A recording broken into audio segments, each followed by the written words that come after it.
Korba steel power plant Bilaspur की ओर से समस्त प्रदेशवासियों को स्वतंत्रता दिवस की हार्दिक बधाई एवं शुभकामनाएं।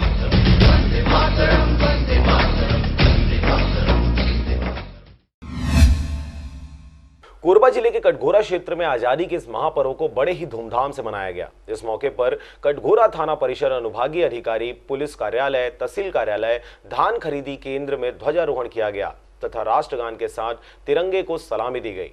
इसके अलावा कटघोरा क्षेत्र के सभी शासकीय और अशासकीय संस्थाओं और स्कूलों में भी इस पर्व को बड़े ही धूमधाम से मनाया गया। वहीं स्कूली बच्चों द्वारा देशभक्ति गीतों और नृत्यों के माध्यम से आजादी के इस महापर्व को मनाया गया। कटघोरा से जयप्रकाश साहू के साथ शारदा पाल एवं शशिकांत डिक्सेना की रिपोर्ट। आरजे रमझाझर।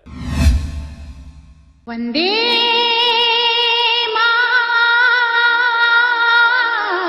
त्रिमूर्ति पब्लिक स्कूल सरगांव और राजेश त्रिवेदी की ओर से समस्त प्रदेशवासियों को स्वतंत्रता दिवस की हार्दिक बधाई एवं शुभकामनाएं।